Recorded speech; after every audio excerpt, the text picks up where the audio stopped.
Boa tarde a todos. Sejam bem-vindos à Universidade da Maia. Em primeiro lugar, queremos agradecer à Universidade da Maia e à Maia por disponibilizarem este espaço para termos aqui a nossa conversa da Maia com o João Coutinho Figueiredo.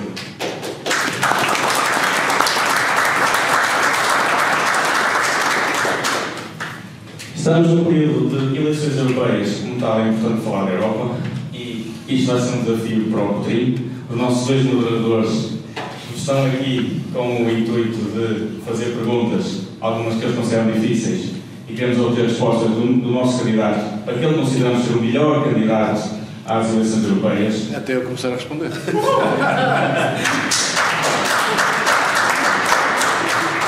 Por isso, sem mais demoras, a passar a apresentar João Coutinho Figueiredo, licenciado em Economia na London School of Economics e obteve um MBA pela Faculdade de Economia da Universidade Nova de Lisboa. Foi gestor de empresas em vários setores, entre elas Citibank Portugal, Compal, Nutricafés, TVI. Foi também presidente do turismo em Portugal e vice-presidente da European Travel Commission. Na IEL, começou a sua carreira política em 2019, quando foi eleito deputado para a Assembleia da República, tornando-se o primeiro deputado nacional do nosso partido. Ainda no mesmo ano, 8 de dezembro, tornou-se o terceiro presidente da Iniciativa Liberal, cargo que ocupou até o ano passado, 2023. Completou duas legislaturas como deputado, entre 2019 e 2024, e agora é o nosso candidato, o nosso líder da lista para as europeias. Para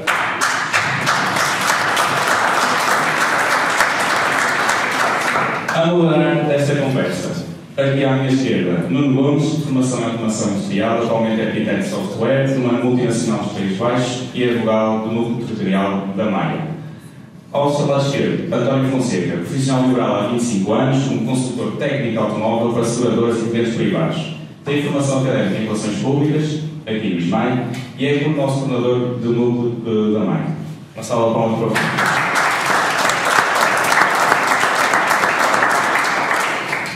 Antes de começar, só queria deixar uma breve nota. Nos últimos tempos, temos ouvido falar de liberdade de expressão, como é importante defendê-la. O próprio João já falou várias vezes, ainda recentemente no último jantar que houve no Porto, no Verso da Pedra. E eu queria só dizer uma frase muito importante. A liberdade de expressão é uma das liberdades fundamentais de uma democracia. E enquanto liberais, nós devemos defendê-la a todo custo. É importante falar abertamente, é importante discutir ideias. E é só no debate, e é só na discussão de ideias que conseguimos chegar às melhores soluções. E agora passo aqui o micro ao Nuno e uma boa conversa também.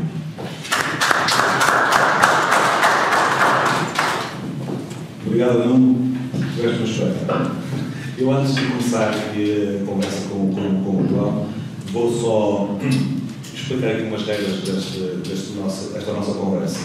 Será uma conversa informal, abrangente, vamos lidar com alguns temas controversos e queremos ter a perspectiva liberal dos assuntos.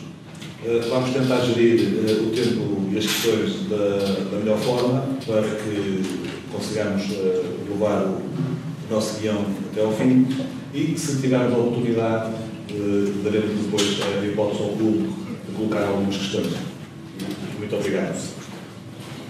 João, sem mais demoras, muito obrigado também, novamente. E não tens de sorri que estás na Maia.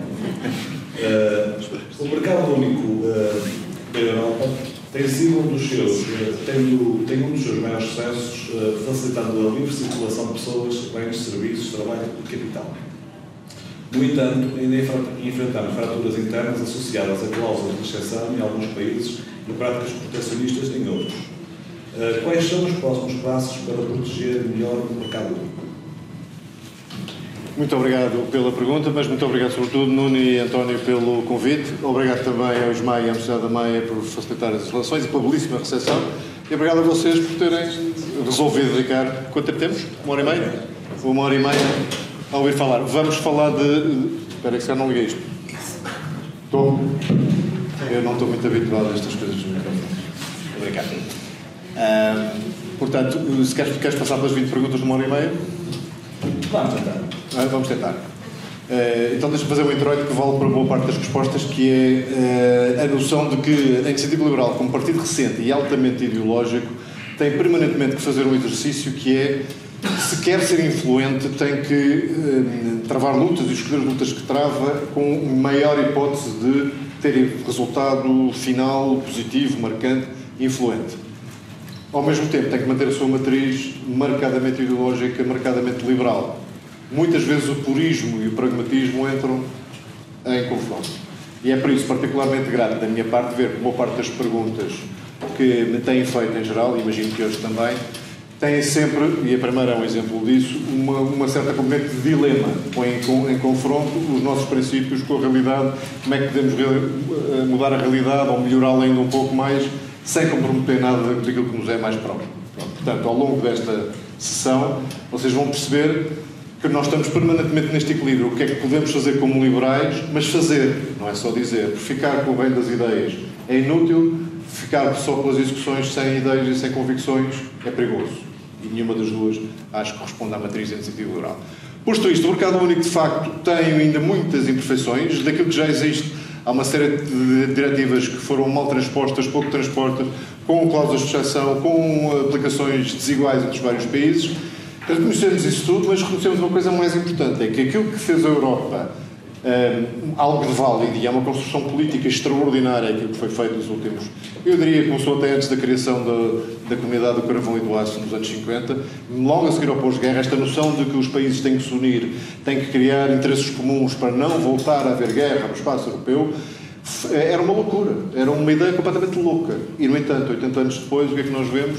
Não houve, dentro daquilo que são as fronteiras da União Europeia, não voltou a haver guerra e houve um período de prosperidade, de paz e de liberdade absolutamente inigualáveis na história registada da Europa. Um período de 80 anos com este nível de paz nunca houve. É uma construção extraordinária. E porquê é que ela funcionou? Porque conseguiu, antes das próprias pessoas criarem uma identidade europeia, conseguiu criar um conjunto de integrações que facilitou o contacto, a movimentação, tu falaste das pessoas, bens, capitais, serviços, mas para além disso, essa integração foi a grande fonte de prosperidade, porque permitiu que em qualquer Estado-membro fosse possível atuar, viver, estudar, comerciar noutro país, quase como se fosse no seu próprio. E o passo seguinte qual é? Remover os obstáculos que ainda subsistem e avançar noutras direções que nunca se tencionaram fazer e outras que se tencionaram fazer, mas não saíram do papel. Exemplos desta última, União Bancária. Exemplos das primeiras, Mercado Único de Energia. Há mais 4 ou 5 mercados, um importantíssimo, o Mercado Único de Mercado de Capitais, por exemplo. É hoje uma das principais desvantagens da Europa. Não é a geração de ideias. Vamos ver o número de patentes registadas e a Europa não fica muito atrás de outros blocos. É a transformação dessa ideia em empresas que começam por ser pequenas, passam a médias, chegam a grandes e que aumentam a influência, desde logo económica, mas depois também política e eventualmente até militar. Precisamos desse tipo de construção. Portanto, resumindo a resposta para passarmos por várias perguntas. A integração superior de cada um destes mercados únicos vai, cada um deles, contribuir para mais prosperidade, para mais união entre europeus, para mais interesses cruzados, e isso é uma forma de dar robustez ao projeto europeu. Muito bom. Outro ponto de crítica é a competitividade e a justiça social. Muitos alegam que não será possível um verdadeiro mercado único enquanto não houver uma uniformização fiscal e a implementação de um salário mínimo europeu. Será isto viável? Ou, pelo contrário, há vantagens de manter a flexibilidade nestes assuntos?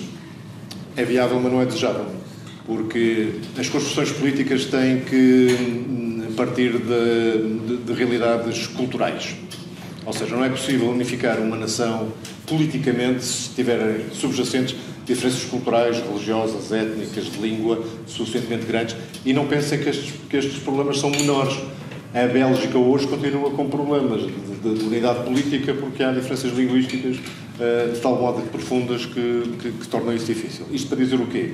Que as construções políticas, e a União Europeia é uma construção política, devem às vezes seguir, às vezes ir à frente, mas nunca muito distante daquilo que é a realidade individual, pessoal. Isto, para um liberal, é assim que se pensa.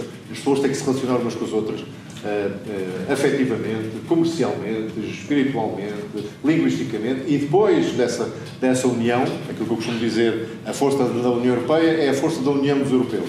É fomentar a união dos europeus que depois vai dar consistência ao projeto da União Europeia. E nesse caso concreto, de que falaste da aplicação das leis fiscais ou dos salários mínimos, não há suficiente, digamos, hegemonia, uniformidade, nem de desenvolvimento económico, nem de experiências históricas, nem de situação económica que permitam que essas construções tivessem adesão na realidade.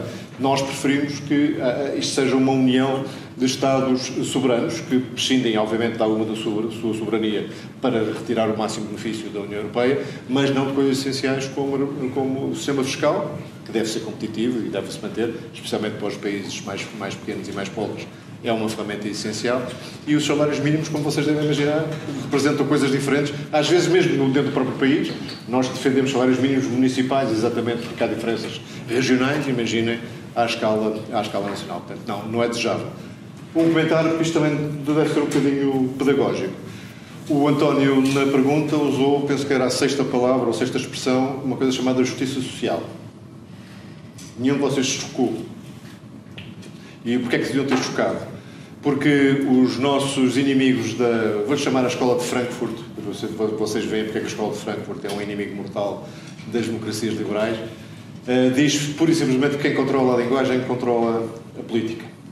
E a justiça social foi uma expressão inventada para significar, no fundo, algo parecido com egalitarismo, não a igualdade de oportunidades, mas a igualdade de resultado, e é usada para justificar as mais diversas propostas absurdas de política económica, e não só, e está na base, por exemplo, de coisas como políticas identitárias. Portanto, atenção à maneira como nos deixamos colonizar pela linguagem daqueles que são nossos inimigos. Bem visto, cá está. Os acordos comerciais com os blocos económicos são fundamentais para a União Europeia. No entanto, em troca de produtos baratos, muitas vezes ignoramos os abusos dos direitos humanos e da supressão da liberdade.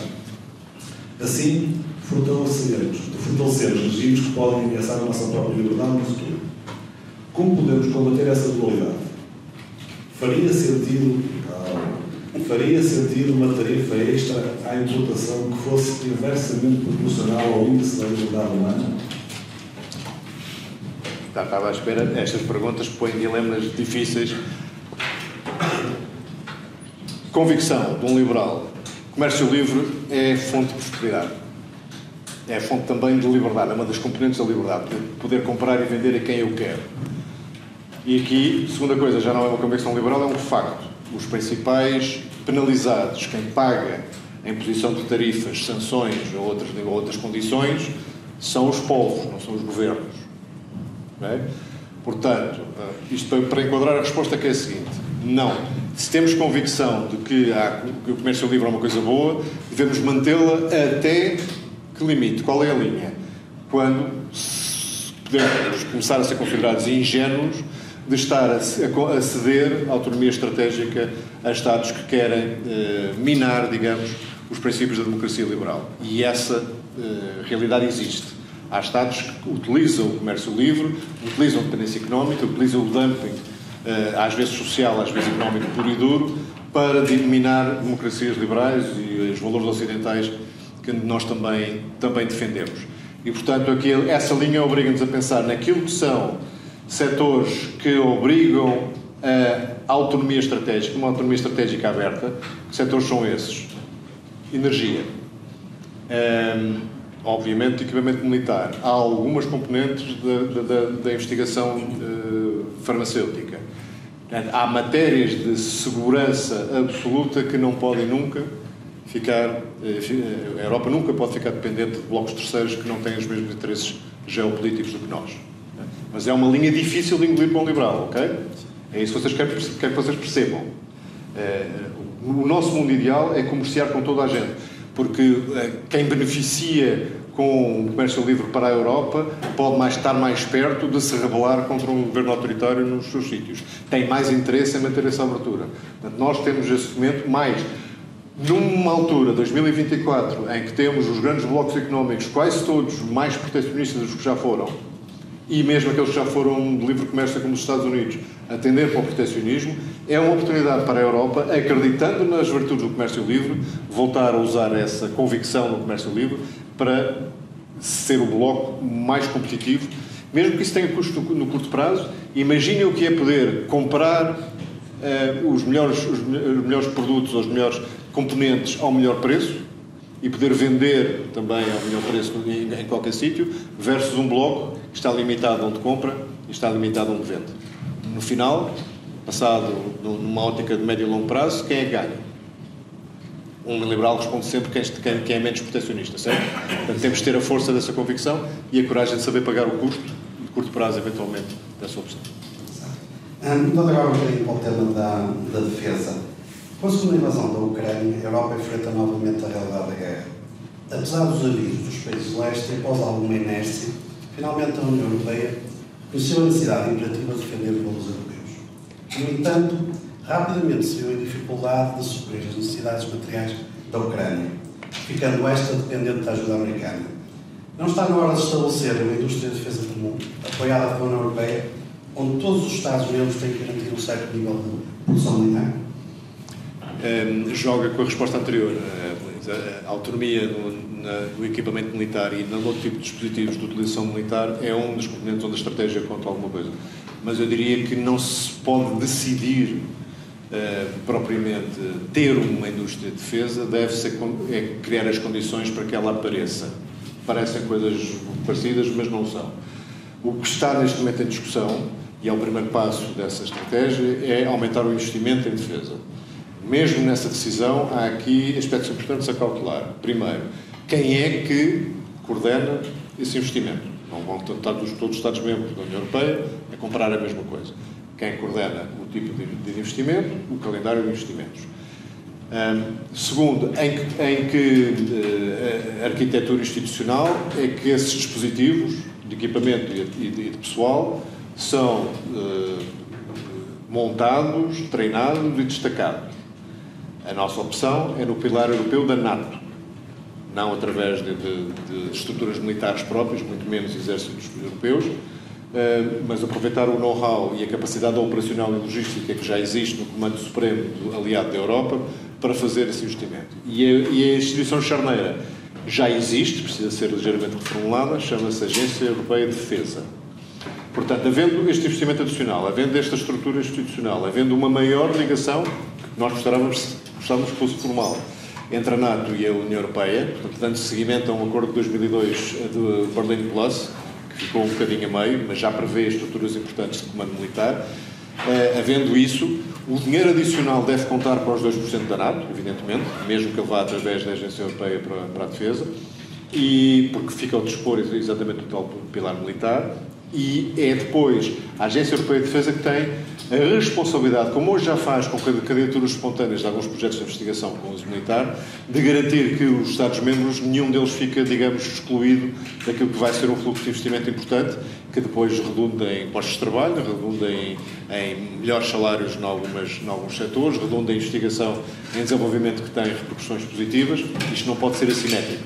Isto não pode ser uma maneira dos países com uma indústria militar mais forte, nomeadamente a Alemanha, a França e a Itália, ficarem com o grosso dessa... Portanto, a agência tem que ter essa função. Se assim acontecer, acabas automaticamente e naturalmente por criar aquilo que tu chamaste de uma indústria europeia de defesa, mas não na lógica do campeão europeu, mas na lógica da articulação daquilo que tem que ser uma componente estratégica importantíssima. Exatamente. Faz sentido? Sim. Peço que não fizesse sentido, digo, não percebo nada. Não, faz sentido. Já falaste aqui também da questão do exército europeu e, de facto, do potencial de reforçar, na verdade, a componente europeia da NATO. Tendo em conta a natureza cada vez mais global dos conflitos, serão mesmo estas únicas hipóteses onde não deveríamos estar a começar a pensar numa nova organização de defesa que inclua as democracias do Pacífico? Tenho dificuldade em ver a componente operacional dessa aliança, sendo que já existem estruturas de colaboração muitíssimo estreitas com essas democracias fora da Europa, à qual podia juntar a Nova Zelândia, que no capítulo da informação e do tratamento de informação e de preparação de dispositivos militares e de exercícios militares já colaboram. Tenho dificuldade em ver como é que toda a deslocalização geográfica de forças militares, vocês têm que ter noção, talvez agora pensando nisso, percebem porque é que há bases militares estrangeiras em determinados países. As grandes potências têm bases fora. A principal medida de eficácia de uma estrutura militar é a velocidade de destacamento. Speed of deployment. Em quanto tempo é que eu consigo chegar a uma zona de conflito? Para aqueles que são conflitos repentinos por motivos óbvios, mas mesmo aqueles que são conflitos mais demorados, como o caso da Ucrânia, a velocidade de conseguir pôr determinado dispositivo num sítio é a melhor indicação de eficácia de um dispositivo militar. E, portanto, eu tenho alguma dificuldade em ver como é que essa nova NATO, digamos assim, uma NATO alargada, teria bases. Okay? Não é muito fácil do ponto de vista do direito internacional. Portanto, sim, a colaboração já existe, a institucionalização dela acho que é precoce falar num alargamento de uma nova NATO. Saltando agora para o tema que normalmente muitas pessoas gostam de fugir porque acham que só se pode falar em extremos, a imigração. Eu queria começar por abrir com um pequeno exercício, não só para o Coutinho, mas também para vocês que aí estão. O liberalismo defende a liberdade de cada indivíduo de poder escolher onde viver de florescer, numa sociedade livre opção. No entanto, consideremos o exercício hipotético de uma comunidade liberal onde vivem 1000 pessoas, que, por defenderem essa liberdade, permitem a entrada de 2000 tiranos, que eventualmente transformam essa comunidade num regime totalitário. Não será isto um paradoxo do liberalismo, onde a defesa constitucional da liberdade pode levar à sua própria destruição? Eu sabia que íamos estar sempre a jogar entre princípios e a realidade. Felizmente os exemplos nunca são tão drásticos, mas não devemos ser... É que aqui nem se trata de uma questão de... Essa tese é muito parecida com a tese extremista da substituição da população e coisas desse tipo. Não precisamos ir tão longe. Basta usarmos o valor liberal da liberdade de circulação e o valor liberal de defesa da dignidade humana para percebermos que a situação que se está a criar não é boa nem para os países que recebem migrantes, nem para os migrantes que chegam aos países. E, portanto, mais uma vez, realisticamente, nós temos uma opção, que é ser puristas e deixar que as pessoas percam a dignidade, já hoje não a têm quando dormem na rua, e se o acumulado dessas situações vai conduzir a tensões sociais e políticas e são pasto para as ideologias mais extremas. Podemos tomar essa opção ou podemos ser mais realistas e dizer não. Esta percepção, para já, não deixar o tema exclusivo da extrema-direita, para não parecer que é assunto no qual não queremos falar. Segundo, esta percepção de descontrole dos fluxos migratórios ela própria autoalimenta-se, porque basta um caso para parecer que há uma imensidão de casos similares e fazer isso uma arma de arremesso político. E não é preciso também, com isto, reinventar processos de controle iliberais. Basta cumprir as regras que já existem e o que é verdade é que na esmagadora maioria dos países da União Europeia, em Portugal em particular, as regras que já hoje existem e que nós nos comprometemos no espaço de Schengen não são cumpridas. Não são cumpridas. E para mim é particularmente desagradável ter partidos como o Bloco de Esquerda, que eu lembro-me sempre quando falo em políticas sonsas, lembro-me sempre do Bloco de Esquerda, que defende os migrantes com aparente amor, mas as soluções que apresentam são relativamente a matérias administrativas, de regularizar as pessoas que já cá estão. O problema não é esse, o problema é as pessoas que ainda não estão e que vêm e para as quais também não temos soluções nem de habitação, nem de saúde, nem de educação e não vamos saber e conseguir integrá-las. Portanto, sem uma noção de respeito por regras que livremente aceitamos e que fazem parte do processo humano e mais justo de aplicar as mesmas regras a todos, sem isso vamos criar um problema social e político que não vamos conseguir controlar e vamos arrepender depois de não ter sido mais inteligentes a tratar este assunto. Exatamente. Um pouco na sequência disso que estavas a falar, não é? Que as forças populistas de extrema-direita estão a alavancar esse assunto para começar a atacar outras liberdades individuais e, de facto, essa política de portas abertas de tratar todos os migrantes como refugiados acaba com eles em cenários de exploração e exclusão social.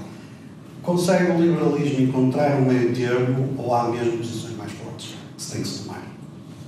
Acho que consegue encontrar um meio termo. Acho francamente que se consegue encontrar um meio termo, até porque não foi ainda dito, mas vocês sabem que a natureza demográfica da Europa precisa mesmo de influxo de pessoas para fazer face àquilo que são desafios importantes que temos para frente. Nós falamos sempre do desafio da transição energética, da transição digital, do alargamento, um dia da reconstrução da Ucrânia, a próprio investimento em defesa.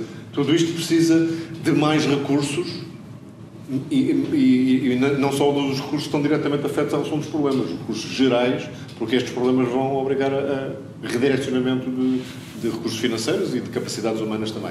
Portanto, nós temos um problema que precisa de ser robustecido na sua base, e a sua base é a base da população. Portanto, precisamos disso, e o liberalismo saberá encontrar um meio termo entre a necessidade de poder desfrutar do contributo dessas pessoas, ao mesmo tempo que lhes garante condições de integração que sejam dignas, que neste momento, em muitos Estados da União Europeia, pura e simplesmente não são.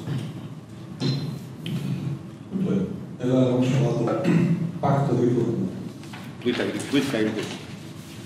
Pacto Política Agrícola. Exatamente. Obrigado pelo resto. Acaso escolhi. Obrigado pelo resto. Não, mas é que há vários pactos agora. Política Agrícola Comum. Também há vários pactos. Também. Infelizmente temos assistido recentemente pela Europa a vários protestos de agricultores, uns mais violentos do que outros, mas todos com um problema em comum. As dificuldades em cumprir as metas do Acordo de Verde Europeu. Mas mais preocupante é que, na verdade, também protestaram contra produtos vindos de outros Estados Unidos, que em teoria enfrentam as mesmas dificuldades. Será possível conciliar um ambiente com a agricultura? Será possível conciliar os agricultores dos vários países? A resposta é sim, mas temos de ser corajosos. Ou seja, encarar também este assunto de frente e dizer que não é aceitável nem sustentável que uma atividade agrícola que representa 1,5% do PIB da União Europeia consuma 35% do orçamento da União Europeia. Não é sustentável. Estamos todos os contribuintes da União Europeia a sustentar um único setor que tem enorme importância, mas tem a dimensão que tem. Qual é a solução? É tornar o setor menos dependente, também este menos dependente dos apoios, e exige uma enorme modernização com os apoios que eles precisam para esta transição para uma agricultura mais moderna, seja na agricultura de precisão, seja na nova utilização dos fitossanitários, seja na adoção. A Europa devia ser a primeira a adotar as técnicas de edição genómica, que para quem não sabe, são absolutamente fantásticas no aumento da produção, na saúde das pessoas, no consumo de água.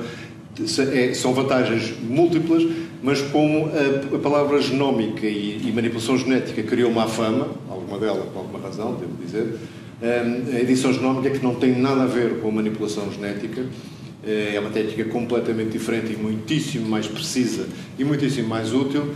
A Europa tem sido lenta a adotá-la. Seria para a Europa um avanço grande. Mas também tem outra decisão difícil, é viver em maior concorrência. A concorrência é muito desagradável para quem é afetado por ela, mas um motor de melhoria e de benefícios para todos difícil de superar. E, portanto, os agricultores europeus têm razão na parte em que dizem não conseguimos competir com produtos que não têm que cumprir as mesmas regras que nós, e acho que o princípio da reciprocidade aqui devia-se aplicar, e aí tem razão. Não tem razão quando dizem, mesmo aquele que cumpre as regras, mas só porque vem de fora e é mais barato, não vou aceitar, porque isso me dá cabo do meu sustento. Nós percebemos o drama que isso possa representar, mas pensemos no drama dos agricultores que estão fora da Europa e que um dia podem ser migrantes, que deixam de ter esse rendimento porque não conseguem exportar para a Europa. É muito mais inteligente a Europa criar políticas de desenvolvimento dos países emissores de migrantes do que estar a pagar a alguns países na fronteira para ter os migrantes em campos de refugiados, mais uma vez, pouco dignos.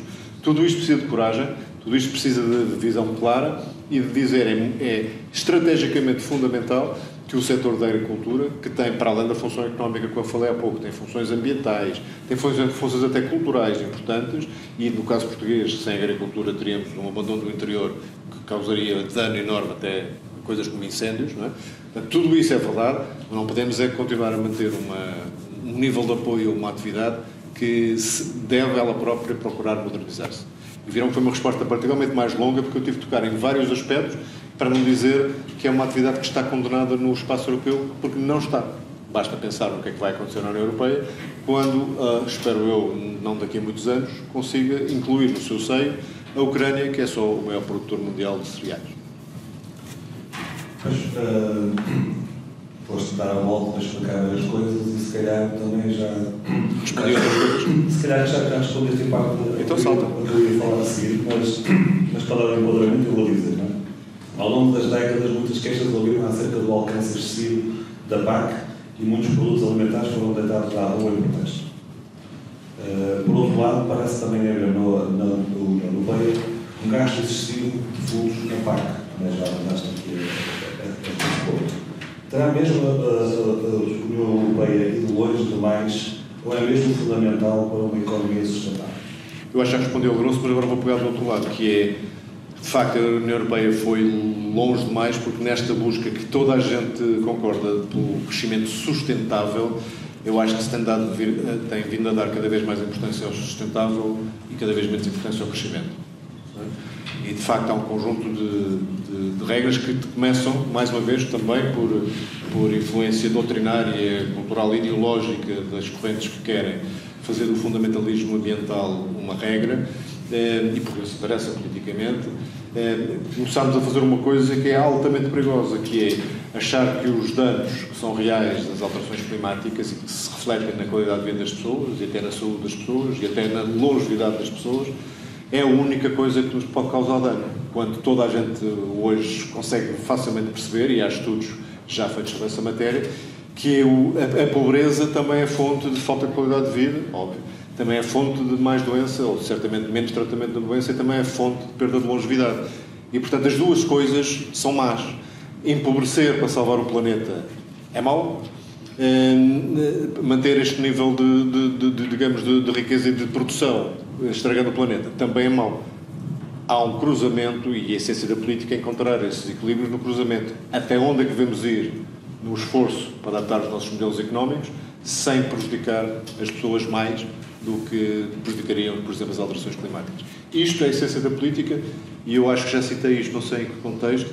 Há acho que é um site chamado Projeto Drawdown, espero não estar a enganar no nome, que tem uma listagem de todas as tecnologias que vão sendo produzidas com efeitos ou de menor emissão ou de poupança de recursos, o custo associado a esses projetos e o impacto direto que isso tem, para se perceber aquelas que são mais eficazes e saber, baseado em ciência, baseado em factos, tomar as opções políticas corretas. É muito importante isto.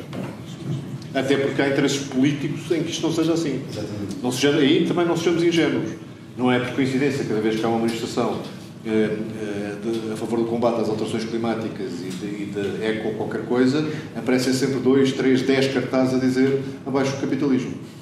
Não é por acaso. É porque faz parte da estratégia. Um bocadinho agora de relação. Nós já fizemos aqui na nossa abertura, falamos da questão dos limites da liberdade de expressão. Aliás, já assim tinha sido por causa do problema da desinformação, quando começaram a surgir defensores de controle do discurso por parte do Estado. Obviamente, a liberdade de expressão é o cerne de qualquer liberal. No entanto, a desinformação e incitamentos à violência, amplificados pelas redes sociais, são uma arma geopolítica muito séria. Que soluções pode o liberalismo propor para se recuperar um pouco a verdade e o respeito entre as pessoas, pelo menos no contexto europeu? Portanto, quero fazer minhas as duas palavras. Liberdade de expressão absolutamente central, fundamental a uma sociedade liberal. E, portanto, nunca esquecer isso. Se nós, enquanto partido, e nós, individualmente, enquanto liberais, não tivermos outra utilidade, que seja a de ser sempre o primeiro e o mais determinado e resistente às tentativas de erosão da liberdade de expressão. Mas há, mais uma vez, aqui os tais os tais limites que aqui estamos sempre a desenhar, e um deles é não ser ingênuo relativamente à capacidade da desinformação patrocinada por Estados soberanos, que são inimigos das democracias liberais, minarem as democracias liberais por dentro com técnicas dessas. As boas notícias é que a capacidade de produção de desinformação e desinformação cada vez mais credível é acompanhada pela capacidade cada vez maior também de detectar essa desinformação. Ponto número 1. Isto é válido para Estados, é válido para cidadãos que o podem fazer. Ponto número 2. Já existem, tem sido talvez das áreas de maior investimento militar em todo o mundo livre, as unidades de cibersegurança e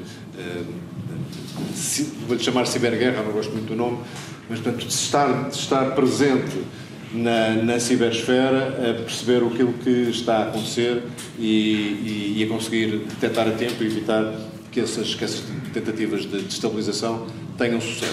Já existem inclusive propostas de transformar a informação no quarto ramo das Forças Armadas. Três: Exército, Força Aérea, Marinha e informação como... E, de facto, na forma como os conflitos armados hoje se processam, não é uma ideia desprovida de sentido, porque o tipo de militares necessários vai ser diferente, o tipo de dispositivos técnicos é diferente, e a interface desse ramo, se vier a ser um ramo com os outros, é suficientemente distinto para merecer dignidade própria. Portanto, sim, para um liberal, manter a defesa da liberdade de expressão até ao limite daquilo que seja ingênuo que nos possa prejudicar enquanto sociedades livres. Mas pensar em termos de defesa, não é? Sim, é uma defesa que muitas vezes é como se diz, preventiva. Portanto, é uma defesa que desmonta antes de haver capacidade de ataque. Dissuadora. E dissuasora também. Não fará sentido. Bem, no caso da informação, a dissuasão não é tão eficaz, mas há casos documentados, hoje já são relativamente públicos, de sabotagem cibernética das instalações de enriquecimento de urânio no Irão, por exemplo. Há coisas que o mundo livre já fez, sabendo exatamente que algo estava a passar, e usou também a informação e a tecnologia de informação para se conseguir defender. Um pouco nessa onda, foi finalmente aprovada a Lei Europeia que regula a inteligência artificial, aliás, a primeira a nível mundial. Se, por um lado, a preocupação principal é que se produzam sistemas seguros, transparentes, rastreáveis e não discriminatórios no mundo real, por outro lado, parece colocar uma excessiva população no mundo digital, com potencial até para asfixiar o progresso tecnológico das empresas europeias. Pior, pode limitar a nossa capacidade de ter talento tecnológico que nos possa ajudar a defender os próprios malefícios da inteligência artificial, pois estes acabarão de deslocar para outros blocos económicos com regulação mais facilitada. Não terá sido isto um pânico prematuro de políticos que eram assustados com a inteligência artificial generativa? Talvez, não consigo discordar completamente dessa análise. Também não sei exatamente em que contexto é que ela nasceu. Eu olho para o chamado AI Act e vejo uma coisa muito boa e vejo uma coisa muito má. Muito má, tu tocaste, que é, de facto, há para pequenas, grandes e médias empresas uma necessidade de compliance, de cumprir com determinados requisitos, que é fácil de cumprir para as grandes e muito difícil de cumprir para as pequenas, e isso sim vai afastar investimento. Curiosamente, a opinião das associações de startups e de empresas novas não é horrível sobre o AI Act, é mais moderada do que provavelmente eu próprio serei. Portanto, não gosto dessa componente, é uma componente má, e acho que tens razão quando dizes que se pode asfixiar mesmo antes de nascerem boas ideias, ou ideias geradas aqui que acabam por incubar noutros sítios, nomeadamente nos Estados Unidos. Mas tem uma coisa extraordinária que nunca vi ninguém sublinhar suficientemente. Um dos grandes propósitos motivos para alguém tentar regular, vocês podem dizer, a Europa regula tudo, é um tique. Não, o grande motivo foi muito nobre. Foi limitar a utilização biométrica de dados por parte de entidades da AI, também pequenas, grandes ou médias. Porque estava a começar a haver a utilização de dados, já não só dados pessoais estáticos, dados pessoais biométricos, para ganho comercial e quem sabe depois para outras coisas. E essa classificação de que o AI Act basicamente o que faz é classifica as iniciativas de inteligência artificial em 4 escalões, o primeiro dos quais é inaceitável, onde estão as maiores violações da privacidade e da liberdade individual, estão aí. Portanto, eu, como disse, não sei como é que foi o processo de construção de toda a diretiva, mas sei que essa componente de proteção de liberdades individuais e da proteção dos dados biométricos foi um dos grandes fatores. Começou por aí, se calhar acabou mal, lá está uma coisa que um eurodeputado que esteja suficientemente a tempo que pode fazer, é melhorar ainda o EE. Bem, vamos falar agora de federalismo e soberania. Por vezes, ouve-se falar de necessidade de federalismo no espaço europeu. Algo ao estilo dos Estados Unidos da Europa. É um tópico que provavelmente escapa ao cidadão comum e desperta pouco interesse, mas os defensores do federalismo dizem que iria permitir um orçamento muito maior em termos, por exemplo, de sistemas de dissuasão, que já falar, nuclear, a criação de um sistema de dissuasão nuclear europeu. Será mesmo necessário a União Europeia ter mais força ou será realista do ponto de vista de soberania? Isto é uma pergunta retórica, mas convém para... Lembras-te de dizer há pouco que as construções políticas não podem ir demasiado à frente da vontade popular, nem demasiado atrás da vontade popular. Um produz revoluções num sentido, outras revoluções noutro sentido.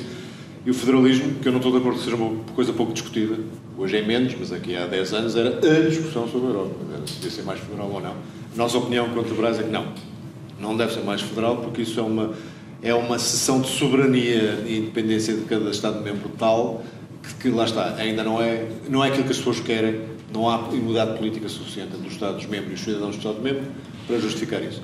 E depois, as federações que se conhecem e que funcionam bem não têm essa unidade toda que tu estás a dizer. Nem sei que as pessoas dizem que daria mais orçamento, não sei de onde é que vem, porque a base da riqueza é a mesma. Portanto, essa não estou de acordo. E depois, unidade. Basta viajar pelos Estados Unidos e cada um dos seus 50 Estados para ver as diferenças de sales tax, as diferenças de regulamentos. E cada vez que há tentativa de impor uma norma federal, sabes sempre que há 20 ou 30 Estados que resistem, alguns deles tipicamente, o Sérgio Tali conhece bem, pronto, tem essa vontade de manter a sua soberania estadual, apesar de 200 e tal anos de história, continua a ser bastante...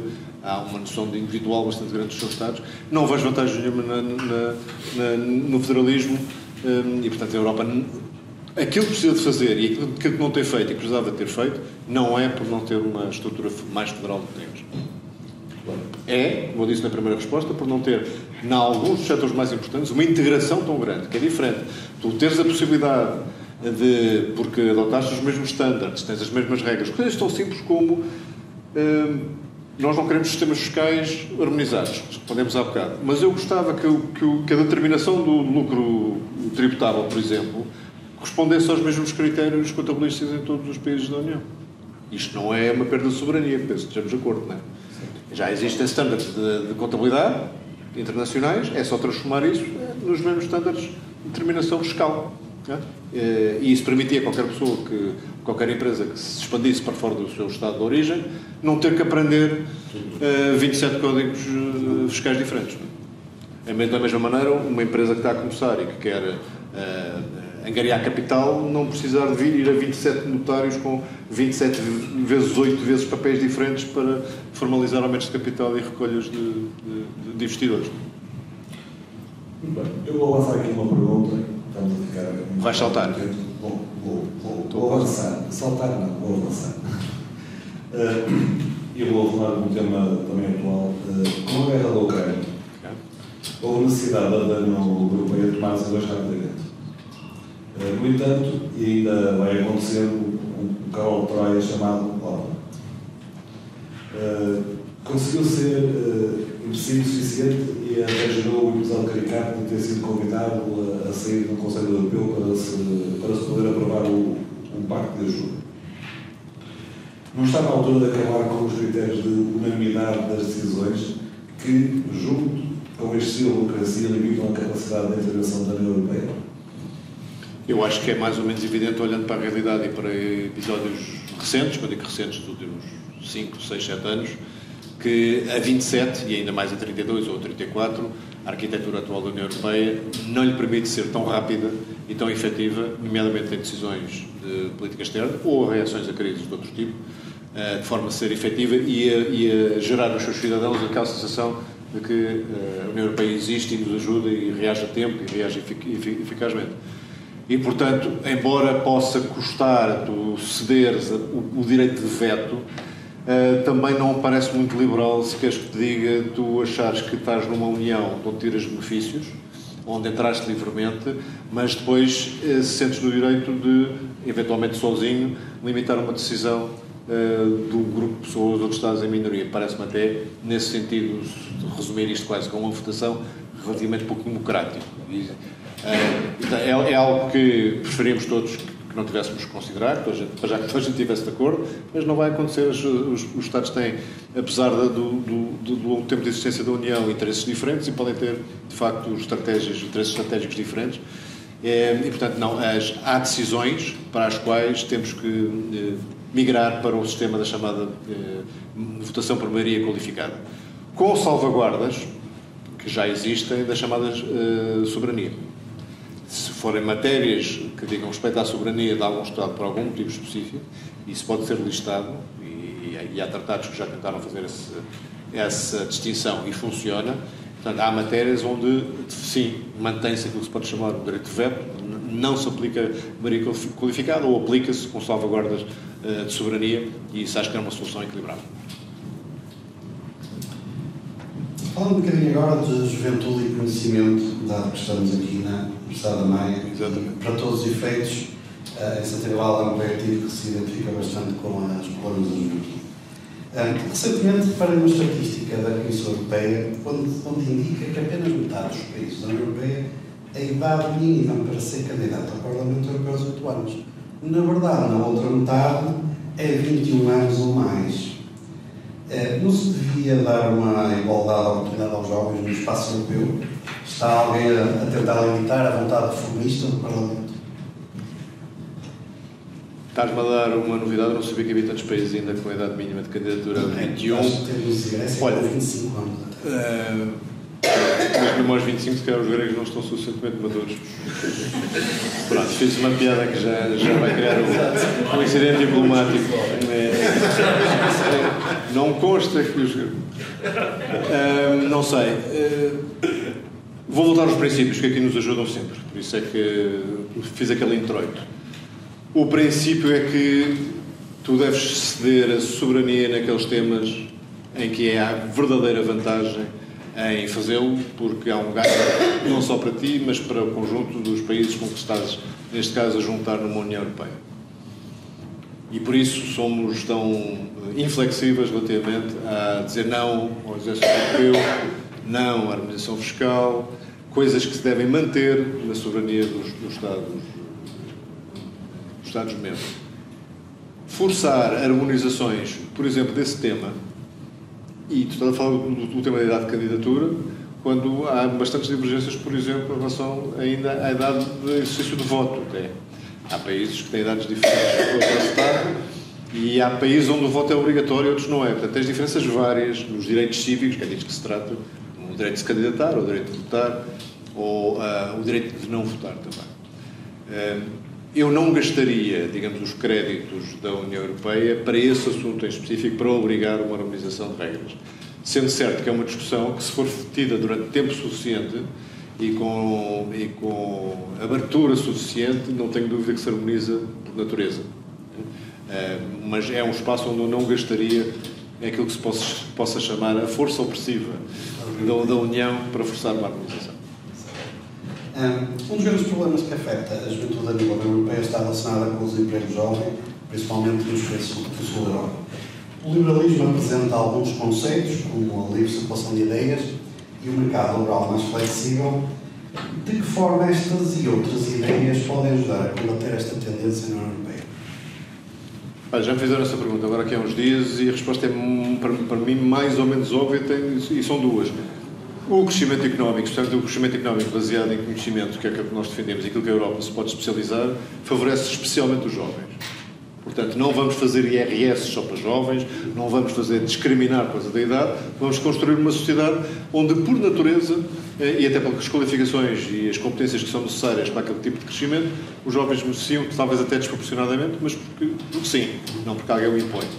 E depois outra coisa que parece mais profunda e que se fala pouco e que tem um bocadinho a ver, não sei se vocês conhecem aquele livro do Bastiat, onde está a parábola da janela partida, que chama-se O que se vê e o que não se vê, o livro. E bom, foi escrito há 2 séculos, portanto não estava a falar provavelmente de tecnologias e de internet, como é natural, mas está a falar dos efeitos das coisas que se veem e dos efeitos das coisas que não se veem. E isto tem a ver com o desemprego jovem, porquê?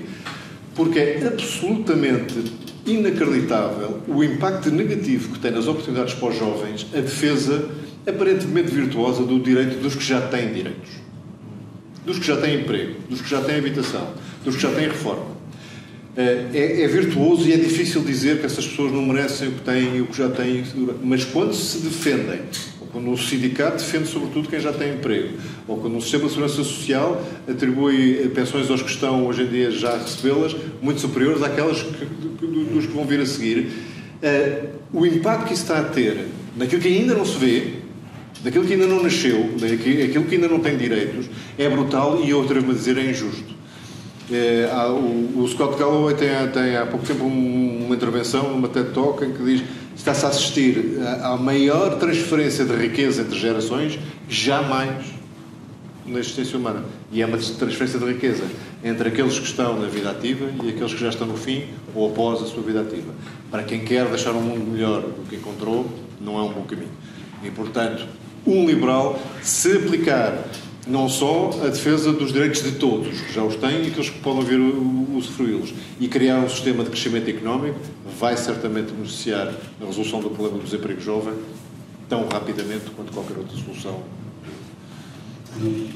Agora uma pergunta aqui mais técnica e mais, se calhar, para algumas pessoas que possam estar aqui na sala. O reconhecimento de qualificações na União Europeia ainda sofre alguns problemas.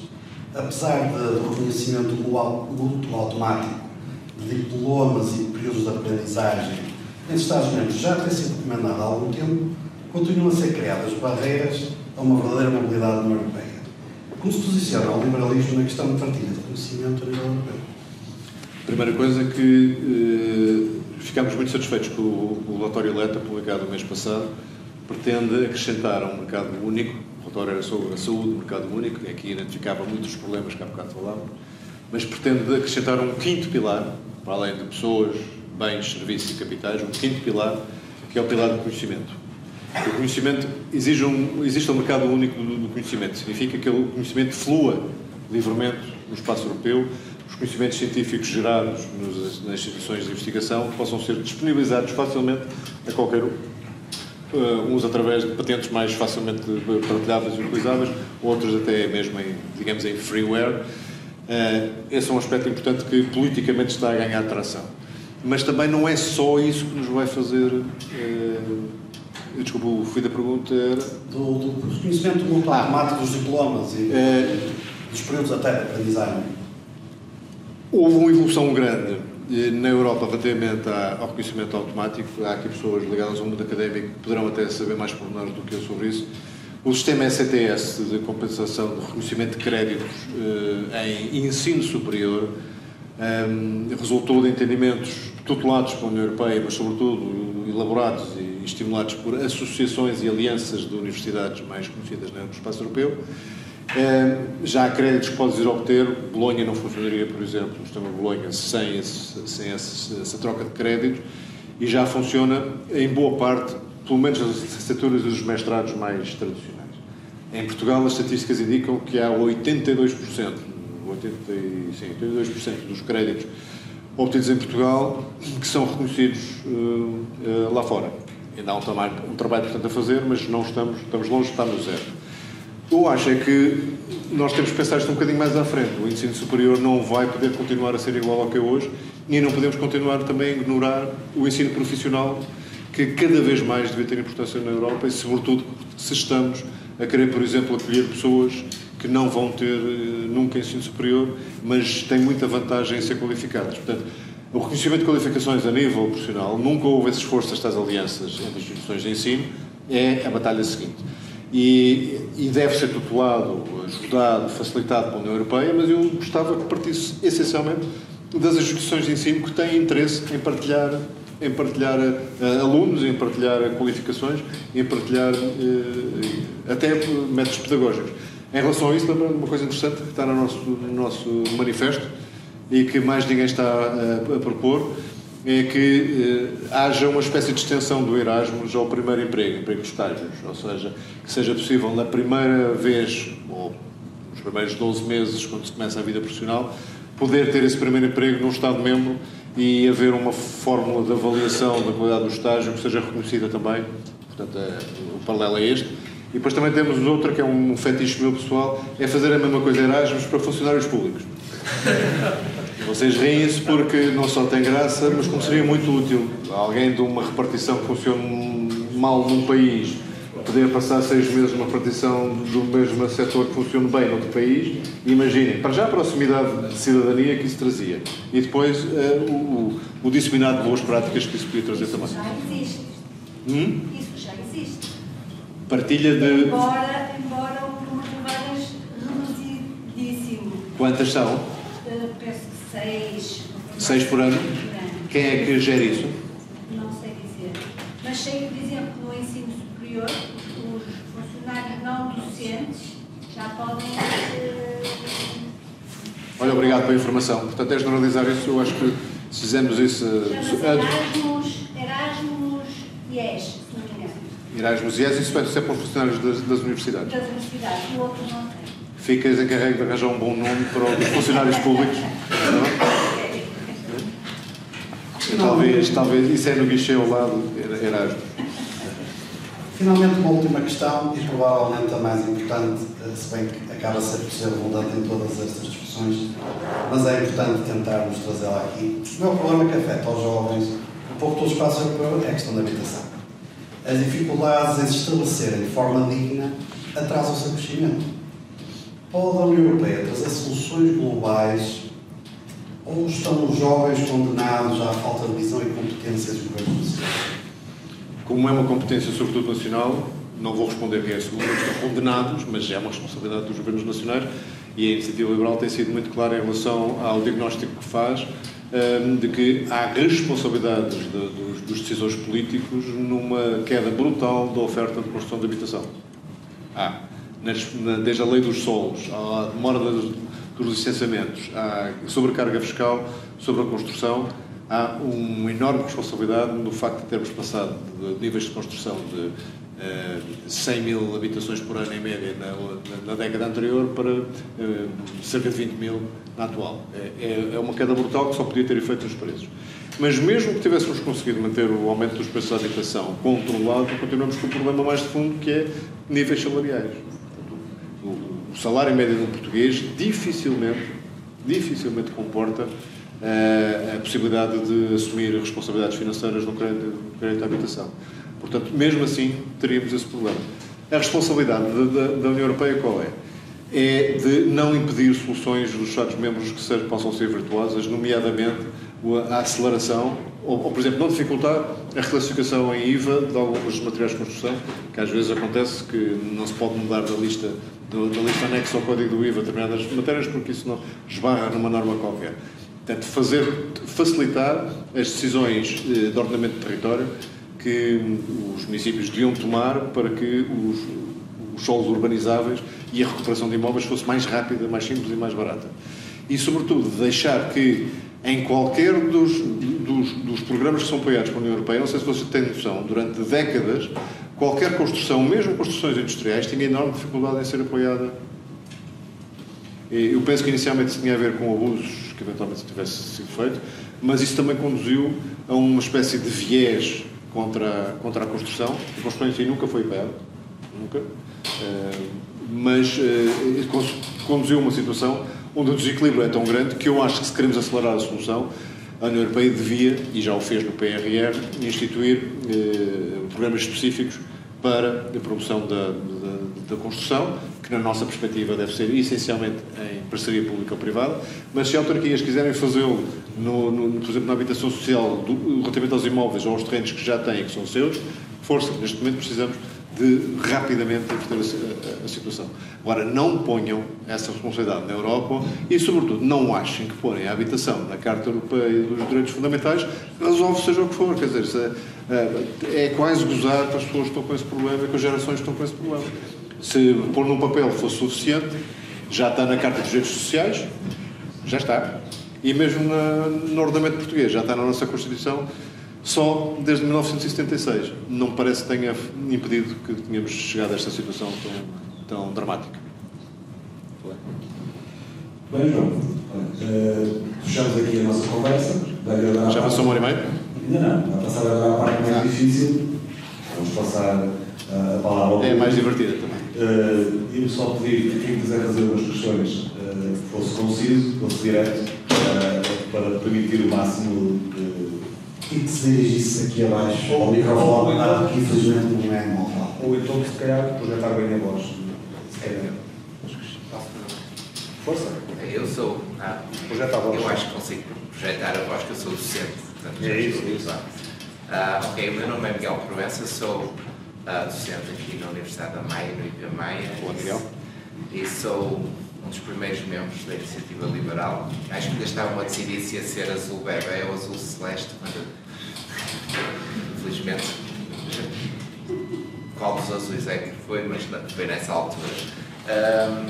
Eu queria falar sobre a questão da mobilidade transnacional de trabalhadores, que a União Europeia tem feito um esforço muito grande para incentivar a mobilidade transnacional de trabalhadores, mas tem havido algum discurso que eu diria calimérico dos coitadinhos dos portugueses que têm que ir para o estrangeiro, mas eu penso que tem que haver um equilíbrio entre como é que a gente vai conseguir um equilíbrio entre a necessidade de reter trabalhadores qualificados e os nossos melhores trabalhadores, especificamente, em particular, estou a falar dos meus estudantes, que eu estou sempre a dizer vão para o estrangeiro, que só vos faz bem. A culpa é tua.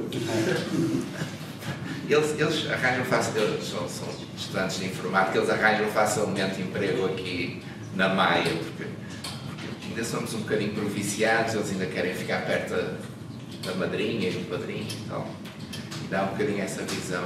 Como é que a gente consegue equilibrar isso com a necessidade de atrairmos, de manter aqui os nossos talentos, mas também de atrair talentos dentro da própria União Europeia? Sem utilizar o discurso dos coitadinhos. Eu estava a brincar, mas acho que a tua pergunta tem toda a razão de ser. Primeiro porque lembra que o problema não é emigrar, o problema é ter que emigrar.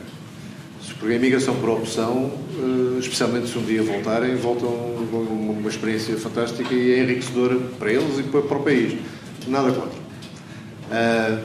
Portanto, os fatores de atração de qualificados externos são exatamente os mesmos dos fatores de retenção dos qualificados internos.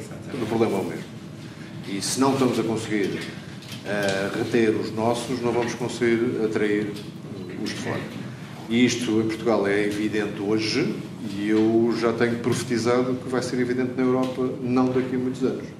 Porque a decalagem de desenvolvimento entre a Europa e os Estados Unidos e outros blocos, mas sobretudo os Estados Unidos, é absolutamente brutal.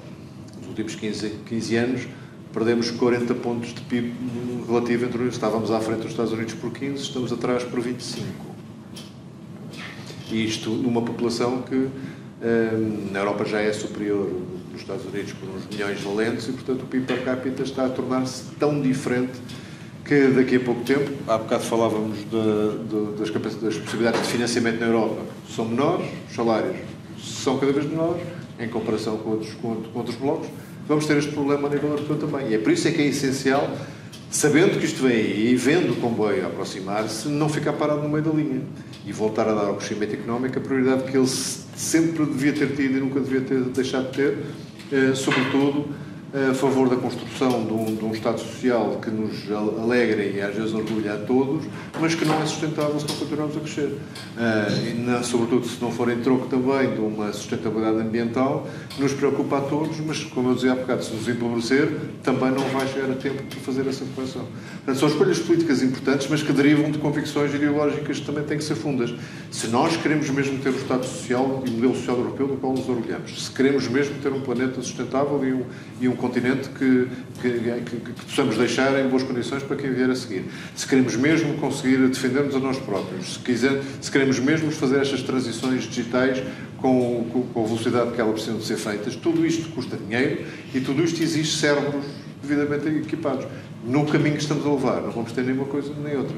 Portanto, se arrepiar rapidamente o caminho e voltar a pôr o crescimento económico no centro das preocupações, e eu digo isto muitas vezes, não é por ser a coisa mais importante do mundo, é porque precede as outras. Sem isso, não vamos conseguir manter as outras. E se as escolhas parecem difíceis agora, esperem 5 anos e vejam a dificuldade de fazer isto sem ninguém. Eu sei que não foi um discurso muito animador, mas eu acho que nesta altura mais vale ser verdadeiro do que andarmos a enganar. É fundamental que a Europa volte a crescer e portanto, percebam como é que uma economia cresce. Percebam o que é que faz uma economia crescer e não são aquelas coisas que se aprendem nos livros de é preciso investimento. Não. O que é preciso, essencialmente, é muita gente a tentar melhorar a sua situação próxima, às vezes individual, fazendo coisas novas, fazendo coisas diferentes, que outros valorizem. Isto às vezes chama-se conhecimento, às vezes chama-se procedimento, desde que se faça alguma coisa de novo, melhor do que estava feito antes, e que alguém valoriza, a economia dá um saltinho. Se isso for um grande breakthrough tecnológico, às vezes dá um saltão. Mas temos de ter milhares, centenas de milhares de pessoas a fazer isso, milhões de pessoas na Europa toda a fazer isso, para que a economia europeia possa voltar a crescer. Acomodámos demasiado, deixámos por isso as prioridades, criámos demasiados obstáculos e agora estamos a pagar por isso. Mas a mobilidade é fundamental. Certo, mas eu não me importo nada. Não é um drama. Volto a dizer, o problema não é as pessoas saírem, é não poderem, não quererem voltar. Não quererem voltar. E eu fui cabeça de lista do Círculo da Imigração da FIB Liberal e fiz muitas ações com portugueses imigrados. A percentagem dos que diziam que queriam voltar era mínima. Queriam não, podiam, que faziam intenções de voltar, porque sabem que não tinham condições cá. E um dia vão dizer o mesmo à escala europeia, não vão ter condições de fazer cá. Isto vai acontecer. E Miguel dizes que, com alguma graça, que ainda há aqueles mais paroquiais, um bocadinho mais agarrados às saias da mãe, que não saem daqui, isso também vai acabar. Isso também vai acabar. Porque a diferença vai ficar tão grande. E se ficar só com os que estão agarrados às saias da mãe, eu não sei se é a amostra mais dinâmica que vais querer. Eu não sei, mas eu ainda acho que em Portugal há... Talvez passar outras por não mobilizar aqui o diálogo, está bem? Eu falo contigo assim se quiseres. Eu ia só pedir para se identificar, para dar o nome, que é para que há um bocado falhou, e projetar a voz. Fernando Leite, da Iniciativa Liberal de Porto. Falaste há um bocado da questão da energia na União Europeia. Gostaria de ouvir a tua opinião, vais estender sobre a energia nuclear. Que é um tema que eu acho que... Eu falei há bocado de energia porque falta construir um mercado europeu de energia. E também não sou ingênuo. Um dos motivos pelos quais falta é porque não interessa à França. Portanto, grandes países com interesses próprios também devem levar nas unhas. Tem que se construir um mercado europeu de energia para que a energia produzida, às vezes em excesso, e portanto muito barata em qualquer país da União, possa rapidamente ser usada noutro. Há perdas, há coisas técnicas que impeçam que isto seja tão fluido como nós desejaríamos, mas percebes o princípio. Relativamente ao nuclear, nós somos favoráveis que ele continue, ao contrário do Bloco de Esquerda, que quer pôr outra vez na lista dos poluentes, que continue na lista das energias verdes. Portugal não vai precisar de energia nuclear. Eu projeto o mercado nacional de energia elétrica, mesmo com a eletrificação de quase tudo, e vejo dificilmente que passe dos 100 gigawatts. E vejo capacidade de produção renovável de 100 gigawatts com outros procedimentos, sendo que cada central, não estamos a pensar de construir tecnologias antigas, as centrais modulares pequenas produzem entre 2 gigawatts e meio, e vou ser simpático, até 4, e custam 2,5 bis hoje. E demoram 10 anos a construir. Okay? Portanto, eu olho para aquilo e a minha cabeça de economista diz talvez não valha a pena. Mas se valer, o princípio está lá. Nada contra. Nada contra o oleário. É a tecnologia atual mais limpa e os riscos que se associavam às antigas estão mitigados. Eu sei que mete impressão, mas pronto, se não mete a ti, talvez possa explicar às pessoas porque é que hoje é muito mais seguro a energia nuclear do que foi no passado. Mas o meu ponto era, sobretudo, interligar, cada um produz à maneira que entender, dentro das regras de emissões que vão sendo cada vez mais restritas, e bem, para incentivar, com incentivos e sinais de mercado para conduzir a adoção dessas tecnologias, dar cada vez mais oportunidade e espaço para a evolução tecnológica, não só na produção de energia, mas sobretudo na utilização de energia. Portanto, fazer as duas coisas, consumir menos energia, isto na Europa tem feito bastante bem. É o bloco económico com a menor intensidade carbónica do mundo. Nós produzimos hoje, eu não quero enganar, tu estás a abanar com a cabeça, se calhar sabes o número. Não, estou a falar com o Sérgio. Comparado com 15 anos atrás, estamos a produzir mais 30 e tal % do produto em volume com a mesma emissão de CO2. É isto, não é? Não tenho certeza dos números. Mas eu estava a abandonar a cabeça porque eu, quando olhei isso há uns 15 anos atrás, nós já tínhamos uma necessidade de energia que era metade do que os Estados Unidos tinham para cá. Certo. Para compensar, pagamos energia ao dobro do preço. É um fator de competitividade que tem que ser tratado. Mas uma das maneiras de o tratar é interligar as várias redes elétricas, porque nós temos energia de preço negativo, às vezes, na Península Ibérica, e os franceses continuam a pagá-las a euro e meio, e portanto isto não seria um grande input, mas penso responder a tua pergunta. Temos tempo para mais uma pergunta, não sei se há alguém que quer colocar alguma questão. Eu tenho uma pergunta. O teu nome e projeta a voz, por favor. Acho que sim, projetarem a voz. Bem, boa tarde a todos. O meu nome é Nuno Arada, eu sou doutorando na Universidade de Vigo e sou trabalhador independente. A minha pergunta é... Em que área é que estás a tirar o doutoramento? Em tradução e para tradução. Em? Tradução e para tradução. O que é uma para tradução? Desculpa a minha ignorância. Há muita gente que me gosta de fazer essa pergunta. Eu também não fingi ser original. Sou só ignorante. Para não fugir da pergunta, para não tocar o raciocínio. E no fundo eu como trabalhador independente em Portugal tenho alguma liberdade para trabalhar com várias pessoas, associações e por aí. E na questão da harmonização fiscal, eu se fosse mais ou menos transpor a minha atividade profissional para a Espanha, eu ia sair um bocado prejudicado, maioritariamente em termos de impostos.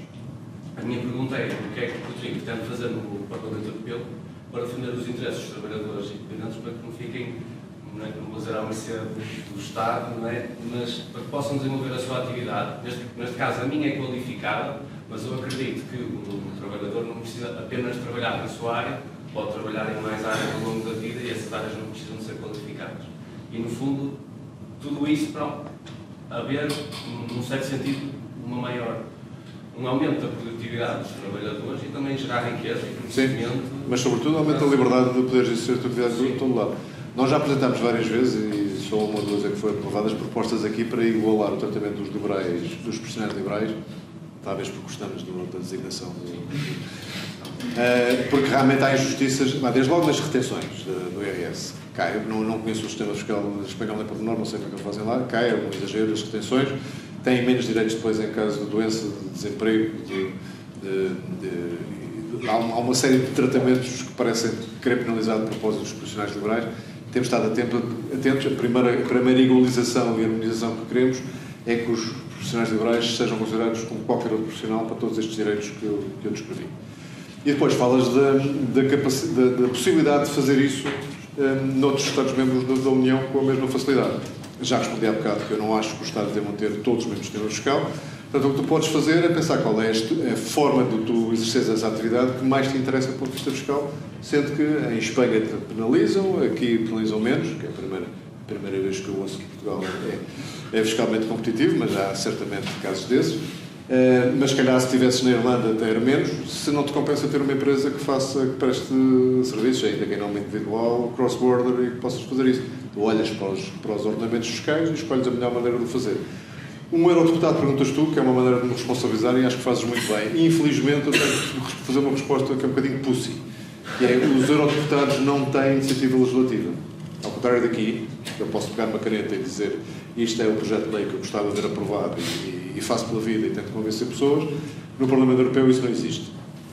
E se perguntar se deve existir, eu olho para a composição do que vai ser os 720 agora e prefiro que não tenha. Mas isso é outra questão.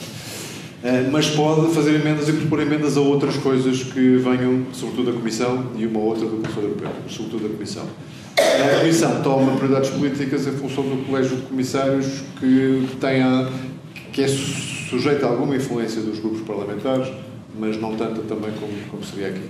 Isto para dizer que, em função de pacotes sobre legislação laboral ou fiscalidade aplicada a determinadas situações laborais, podes ter a certeza que a preocupação será sempre, porque sabemos da injustiça que isso é e gostamos particularmente do mindset do profissional liberal que faz pela vida e tem tipicamente mais assunção de risco e mais sangue na guerra do que os assalariados típicos. Gostaríamos que eles tivessem um tratamento tão favorável quanto possível. Bem, calhar na minha mesa sobre isso. Penso nem preciso de prometer, já percebeste.